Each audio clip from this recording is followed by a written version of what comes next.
di waktu seperti ini, walaupun dia tidak pernah menyatakan dirinya orang beriman, kata Nabi, ketahuilah orang itu beriman.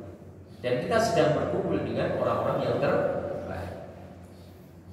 Terbaik terakhir, kenapa kita menjadi orang terbaik pagi ini? Kita sedang ngomongin, sedang bicara tentang perkara-perkara yang terbaik, perkara-perkara kehidupan. Karena banyak orang hari ini porsi waktunya lebih banyak ngomongin dunia daripada ngomongin akhir. Padahal kita semua yakin bahwa kampung yang sesungguhnya adalah akhirat. Dunia ini hanya menjadi satu persinggahan sesaat.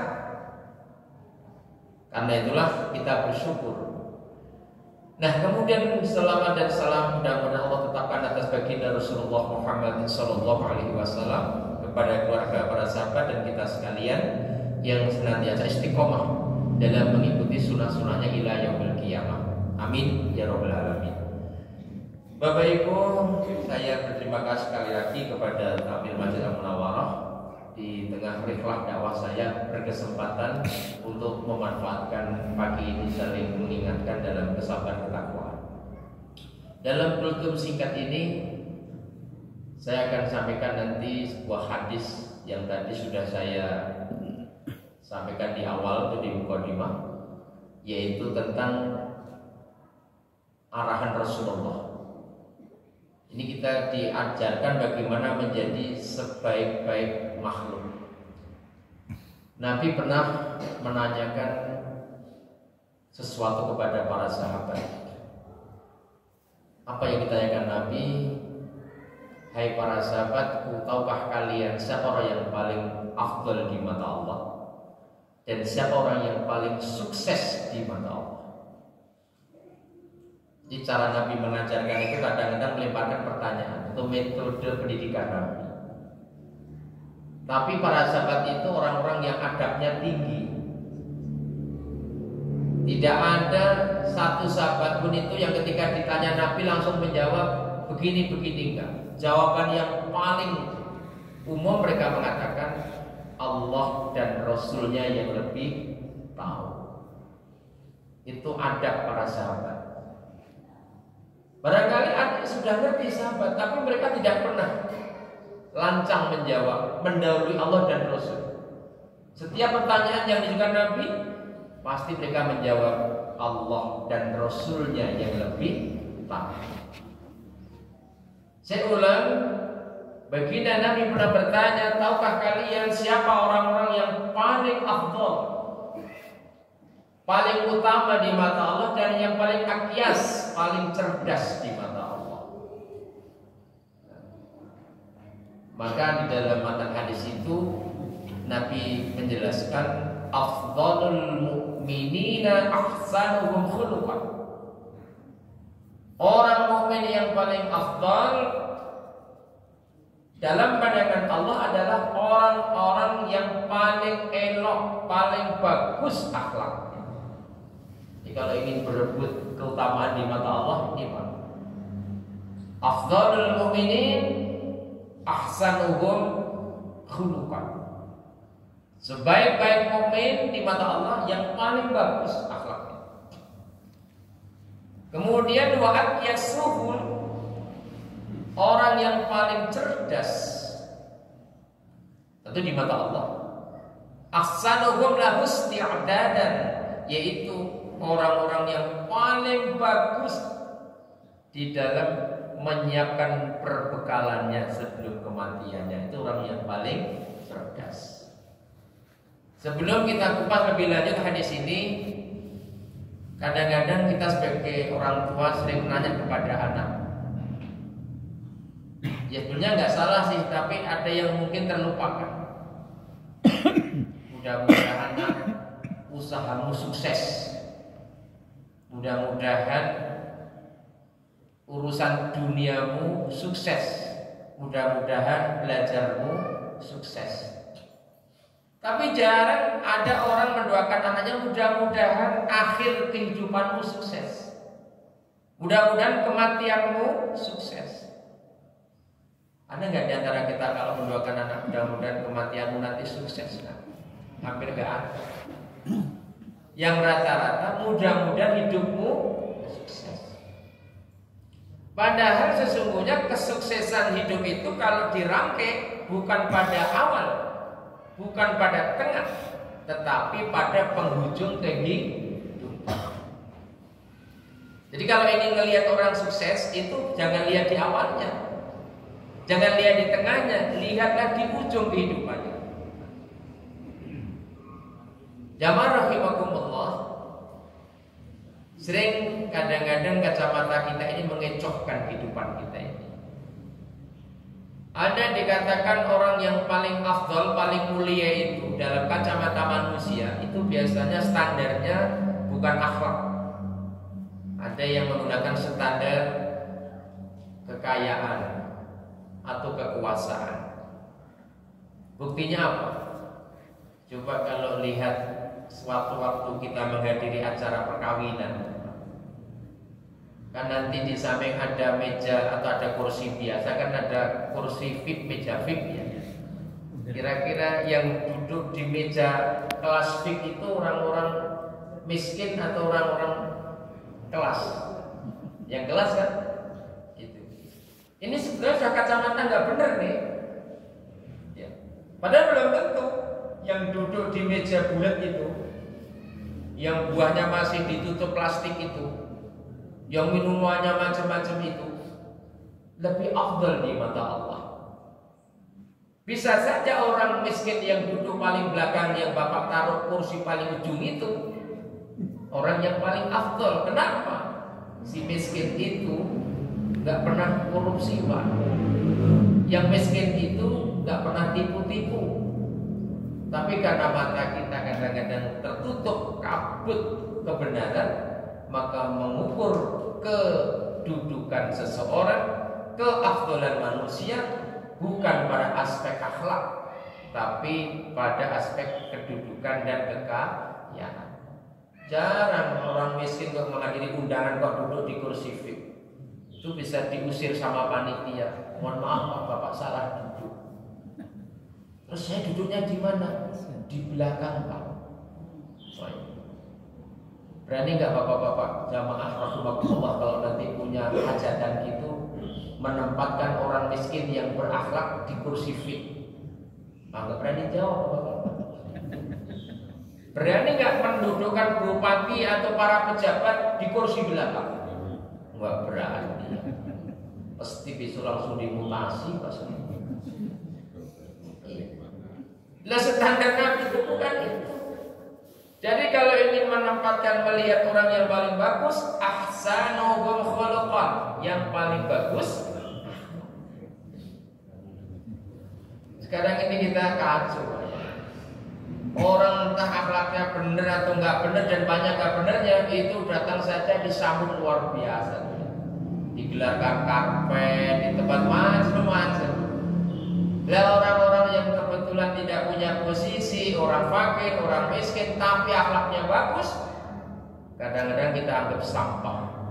Maka kita diingatkan lewat hadis ini, jangan salah melihat.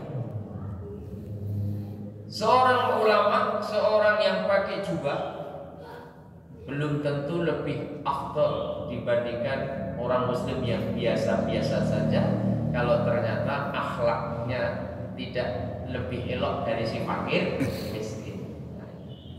Karena sesungguhnya pakaian zahir itu hanya sesuatu yang kadang-kadang menipu mata.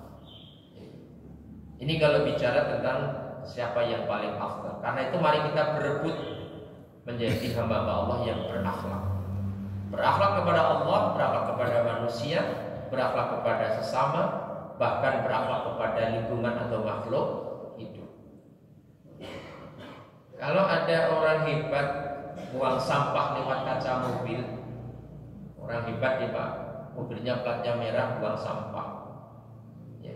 Sementara kita melihat ada bapak-bapak bawa karung itu sama bawa duit itu, ada bekas bungkus minuman aqua dia pungut, ada bekas apa dia pungut. Kira-kira dalam standar ini yang afdal si pemungut sampah atau si pejabat ini? Itu aja ukurannya. Maka kalau di sini ada pengurus masjid kadang-kadang sabar memungut sampah, demi Allah kita adalah manusia yang paling afdal di mata Allah. Ketimbang kita suka membuat kotoran di jalan-jalan atau di lingkungan kita. Itu bentuk akhlak. Yang pertama.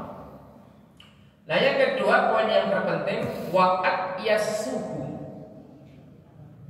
Dan tahukah kalian siapa yang paling cerdas? Biasanya kalau ngomong cerdas itu dikaitkan dengan otak, akal. Kalau Bapak ditanya orang yang cerdas, ya orang yang mampu menyelesaikan jenjang pendidikan dari tingkat paling dasar sampai mampu meraih gelar profesor misalnya. Itu orang paling cerdas. Mari kita uji teori ini. Apa betul orang yang paling cerdas, orang yang mampu mendapatkan gelar sempurna? Tidak mesti, walaupun ada. Tapi kalau standarnya ini salah. Kalau misalnya seseorang menilai kesuksesan manusia karena status pendidikan, tentu kita tidak akan pernah membaca sebuah fakta. Ketika ada seorang profesor berani melakukan tipu-tipu, melakukan suap hanya untuk mendapatkan sesuatu. Mungkin jamaah bisa membaca ya. Sekarang masih ramai itu di media sosial ya. Dan mulai nyanyi itu sekarang. Satu-satu mulai terkuat. Pejabat ini, pejabat itu, menteri itu semua, masya Allah. Tapi kita sering silau. Kenapa? Dia profesor. Lah orang-orang yang tidak mampu meraih gelar itu boro-boro mau nyuap. Kenapa? Dengan kepolosan ilmunya dia takut melakukan itu. Tapi justru orang hari ini yang mampu meraih status pendidikan paripurna ternyata malah rentan dengan tipu. Sebetulnya kita sedang diajari hadis ini supaya dikaitkan dengan fenomena hari ini. Kenapa ada seorang pimpinan perguruan tinggi rela menjual mahasiswanya, calon mahasiswanya dengan nominal sekian. Ya, kita suruh belajar dari itu. Kenapa ada seorang jenderal bintang 2 gelarnya panjang betul dari Kisting sampai Kota Agung, Pak. Tapi menjadi aktor pembunuhan. Ya. Kan kita belum selesai pikiran itu, Pak. Dan ternyata kerusakan-kerusakan hari ini justru dilakukan oleh mereka yang menyatakan diri berpendidikan sempurna. Ngeri memang. Makanya jauh sebelum kasus-kasus ini terjadi, Nabi sudah ngasih tanda wa aqyasuhum asanuhum lahu isti'dadan. Ketahuilah sahabatku, orang yang sukses itu orang-orang yang paling bagus mempersiapkan bekal sebelum mati. Nabi tidak pernah. Sukses orang adalah orang-orang yang mampu meraih pendidikan. Mana ada sahabat Nabi mampu meraih gelar-gelar itu? Enggak ada. Ya memang dulu belum ada pendidikan formal, tetapi mereka mampu menjadi orang yang terbaik. Kenapa? Mereka memiliki kualitas la isti'dadan ahsanuhum la isti'dadan. Mereka mampu menyiapkan bekal yang terbaik. Itu orang yang sukses. Sekarang saya akan sampaikan kepada jamaah bagaimana untuk menjadi orang yang sukses di mata Allah, bukan di mata manusia. Pengen kita Pak sukses? Ingin tentunya. Paling tidak ada 5 Bapak Ibu sekalian yang harus kita kerjakan untuk menjadi orang sukses. Paling tidak. Ya, dan mudah-mudahan 5 poin nanti bisa kita miliki. Pertama, orang yang sukses di mata Allah Subhanahu wa taala adalah mereka-mereka yang mampu memelihara sampai di penghujung hidupannya menjaga tauhid. Orang yang ketika mulai akil balik sampai di ujung kehidupannya sampai meninggal mampu menjaga tauhidnya, itu orang sukses. Buat apa pendidikan tinggi-tinggi kalau ternyata berliputan dengan segala kesyirikan? Yang sekarang luput dari pandangan manusia modern. Mereka memacu menambah pengetahuan otak, tetapi lemah di dalam pemahaman spiritual. Bahkan sekarang mulai ada karena liarnya pikiran, mereka sedang mengkaji bagaimana tentang peran Allah dalam kehidupan ini. Betulkah Allah itu? Mereka menggugat dengan ilmunya yang konyol itu untuk meragukan tentang Allah. Masa kita kerja ke Allah yang ngasih rezeki dari mana? Saya kerja karena otak saya, karena tenaga saya. Udah mulai sekarang ragu tentang Allah. Jadi kalau di zaman Islam awal dulu ini dilakukan orang-orang kafir Quraisy, orang-orang musyrik di Mekah, sekarang di era maju ini ternyata justru keraguan terhadap eksistensi Allah muncul dari mereka-mereka yang justru bergelut dalam bidang pengetahuan. Contohnya gampang. Ada orang ragu dengan hisab misalnya. Loh, hisab itu informasi Al-Quran. Al-Quran itu firman Allah. Ada yang ragu. Sampai bikin huru-hara gara-gara Muhammadiyah kemarin menetapkan 1 Syawal dengan hisab. Loh, kalau Anda ragu berarti Anda ragu dengan Quran. Kalau Anda ragu dengan Quran, Anda ragu dengan yang berfirman, berarti ragu dengan isyarat dari Allah Subhanahu wa Ta'ala. Itu cara kita mendeteksi itu. Karena itu jamaah rahimakumullah, monggo bareng-bareng kita kawal tauhid ini. Sekali lagi, yang akan menjadi pengabsen segala amal kita, kecil maupun besar, ada terletak pada kemurnian tauhid. Dan ayat-ayat ancaman tentang orang-orang yang menyalahgunakan tauhid begitu banyak dalam Al-Quran. Termasuk di Quran surat Al-Kahfi, ayat terakhir, ayat 110 yang sudah jamaah hafal. Bismillahirrahmanirrahim. Qul innama ana basyarun mithlukum. Yuha ilayya annama ilahukum ilahu wahid. Faman kana yarju liqa'a rabbih falyamal 'amalan shalihan wa la yusyrik bi 'ibadati rabbih ahada. Pasti semuanya hafal ayat. Ayat ini penekanannya apa? Siapa yang yakin, berharap ingin ketemu dengan Allah Subhanahu wa Ta'ala, adalah dia beramal soleh. Amal soleh itu bukan hanya sholat, semua aktivitas yang kita lakukan di dunia ini dengan catatan dia tidak mengotorinya dengan kesirikan. Ibadah nggak usah banyak-banyak, nggak apa-apa, yang penting tauhidnya murni. Syukur ibadahnya banyak, tauhidnya murni. Kuncinya di tauhid. Demi Allah, Pak. Gagalnya manusia di muka bumi ini menghadap Allah karena ketidakmampuannya memelihara tauhid. Maka orang yang paham seperti ini dia nggak membutuhkan Tuhan-Tuhan palsu itu. Sekarang Tuhan-Tuhan palsu jangan dipahami arca, pohon beringin yang rindang, atau gunung, enggak. Tuhan-Tuhan palsu yang bikin kita musyrik itu sekarang uang, jabatan, posisi, itu bisa jadi media syirik hari ini.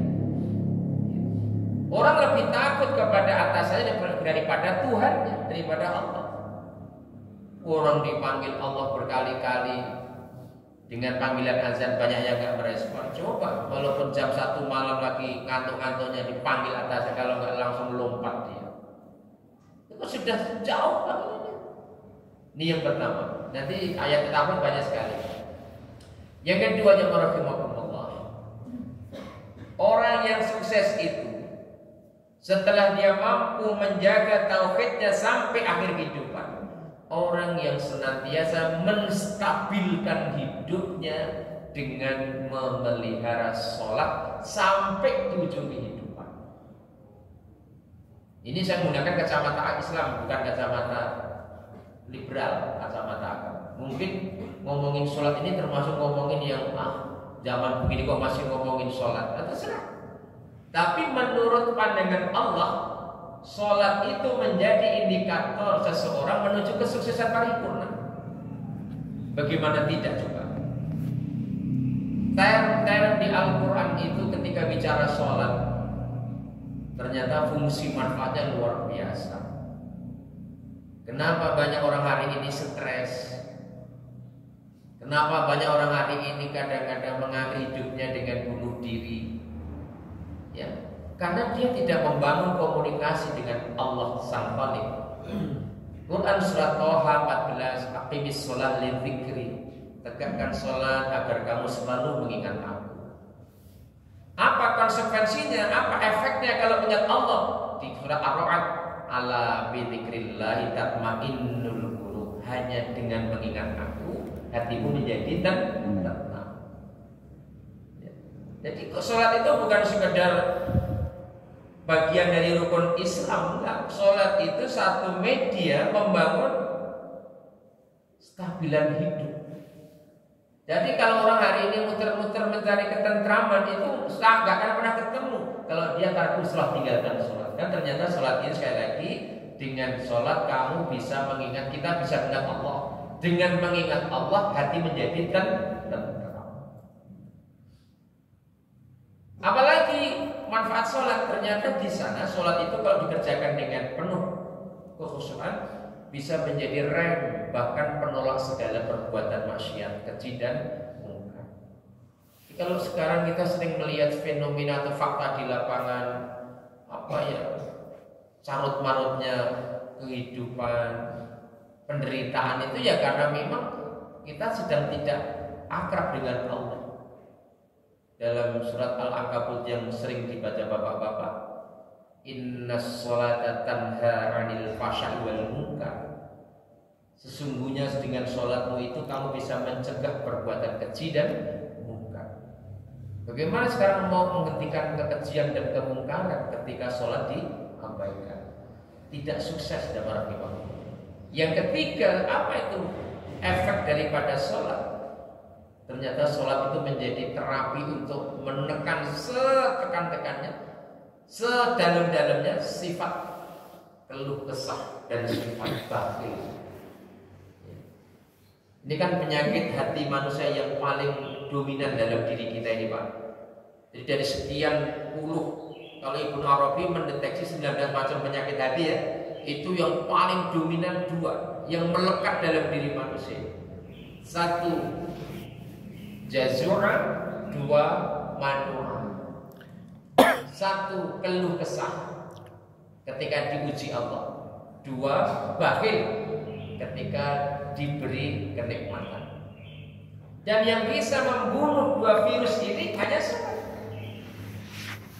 Innal insana khuliqa halu'a idza massahu syarru jazua wa idza massahu khairu manu'a illal musallina alladzina hum 'ala salatihim daimun.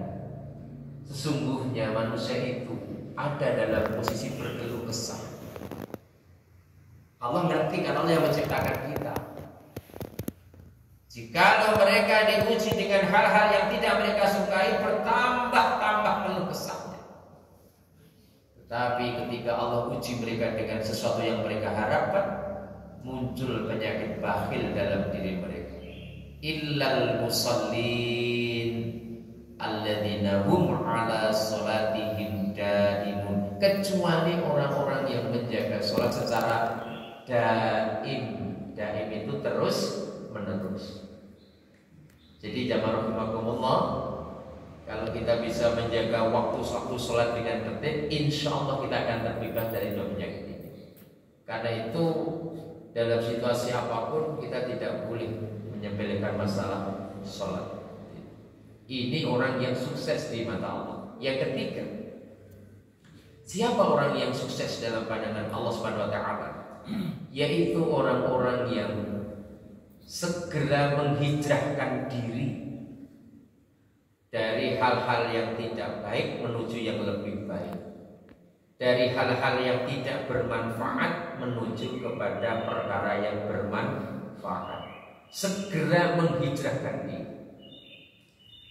Rasulullah Shallallahu Alaihi Wasallam dengan beberapa sahabat itu akhirnya menjadi gulungan sukses.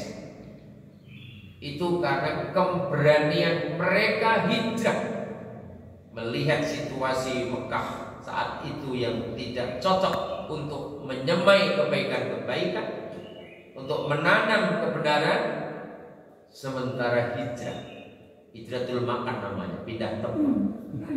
Ternyata dengan hijrah itu kemudian bisa menyemai bibit-bibit Islam sampai bisa kita rasakan hari ini, bahkan insya Allah sampai akhir zaman. Itulah pengaruh hijrah. Bagaimana menghijrahkan diri sendiri? Ya tentu yang tahu adalah kita. Apa sih kekurangan yang kita miliki? Mari kita geser menjadi sesuatu yang bernilai positif.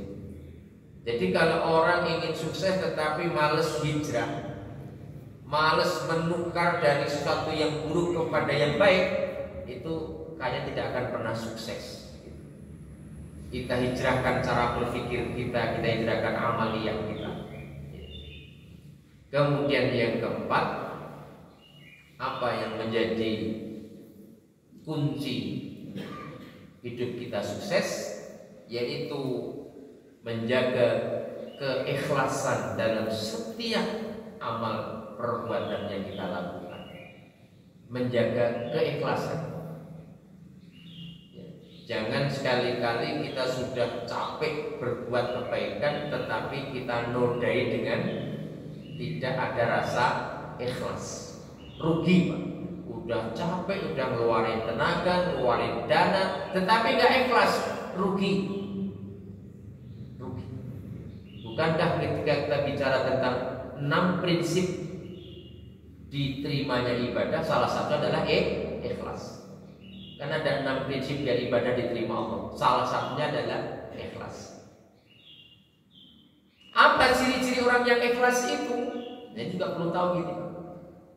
Ciri-ciri orang yang ikhlas paling tidak ada 4. 1, orang yang hidupnya jauh sekali dari merasa kecewa. Orang yang tidak pernah mengelola kecewa. Orang yang tidak pernah menghadirkan kecewa apapun yang dia rasakan. Sebab dalam kehidupan seorang muslim sudah dikasih sen kita ini, wala nabluwannakum bisyai'in minal khawfi wal ju' wa naqsim minal amwali wal anfus wat thamarat wa basiris sabirin. Gak ngeluh.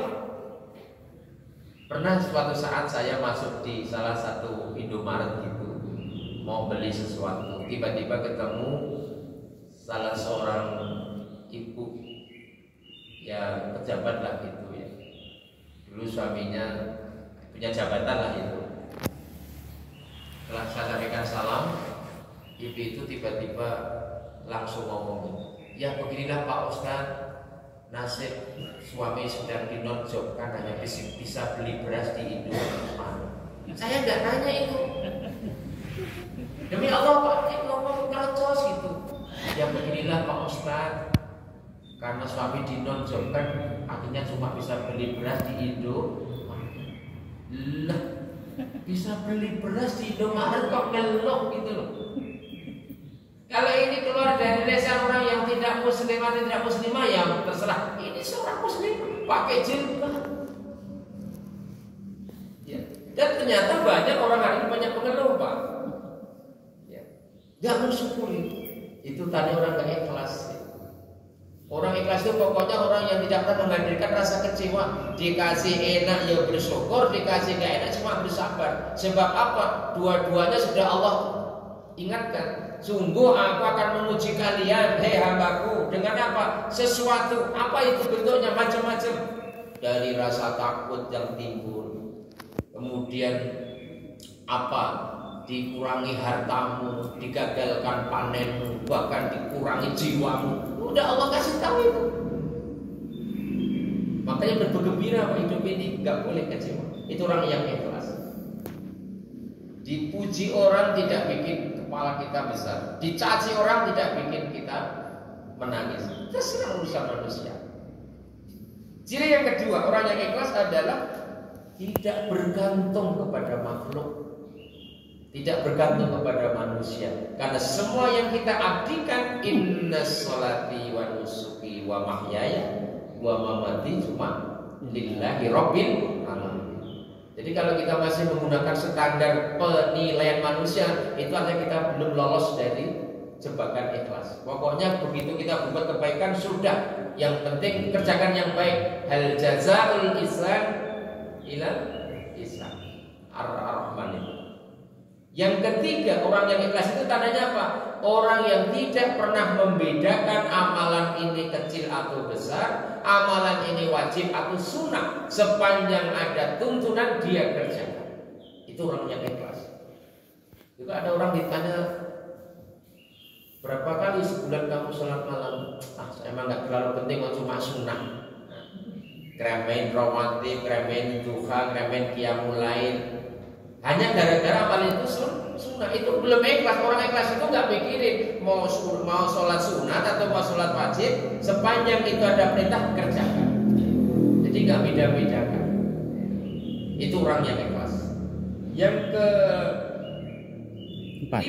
keempat, orang yang ikhlas itu dirinya orang-orang yang banyak menyembunyikan amal kebajikan. Kalau toh dia tampakkan sekedar untuk memancing orang biar berbuat kebajikan. Jadi orang ikhlas itu mulai melatih menyimpan kebaikan. Kalau harus dia tunjukkan kebaikan itu, motivasinya agar orang-orang yang tidak berbuat kebaikan tertarik. Misalnya lelang itu kan ada ala siri walaniyah, orang bersedekah, ada yang diam-diam, ada yang tampak, yang jelas. Dua-duanya kan boleh, tapi kalau semua masyarakat sudah masuk dalam kategori orang yang ikhlas, ya tak perlu kita lelang-lelangan. Pokoknya yang penting kotak jalan masuk. Tapi kalau masih tahap pembinaan boleh. Itu 4 ciri orang yang ikhlas sebagai pintu menuju kesuksesan. Yang terakhir, bapak-bapak dan kalian, setelah menjaga tauhid, menjaga sholat, kemudian menghijrahkan diri, kemudian membangun sifat ikhlas, yang terakhir, kelima, orang yang sukses itu adalah orang yang menjaga istiqomah, keajekan di dalam ketaatan. Ajek sedikit tapi ajek. Dan ini kita tidak ada yang tahu loh Pak, Bapak Ibu, apakah sampai di akhir kehidupan kita akan masih seperti ini istiqomahnya. Paling berat itu menjaga keajekan. Ada orang ketika suatu saat beribadah semangat, tiba-tiba redup. Dia lah kayak puasa Ramadan kemarin. Sampai pakai berantem segala, rebutan jumlah rakaatan gitu. Di masjid-masjid itu ada yang begitu. Berebut mereka. Begitu selesai Ramadan, puput habis. Itu Allah nggak suka yang gitu. Yang Allah suka itu amal itu berkesinambungan. Makanya orang-orang yang sukses itu walaupun Ramadan sudah lewat, nggak dia tinggalkan sholat malam. Sehingga tidak ada bedanya Ramadan dengan di luar Ramadan. Sholat malam itu menjadi sebuah kebutuhan. Kalau sudah sampai itu, insya Allah itu tanda-tanda hidup kita sukses. Jamaah rahimakumullah, barangkali saya sudah menyita waktu lebih dari 20 menit lagi, mohon maaf. Dan saya terima kasih sekali pagi ini kita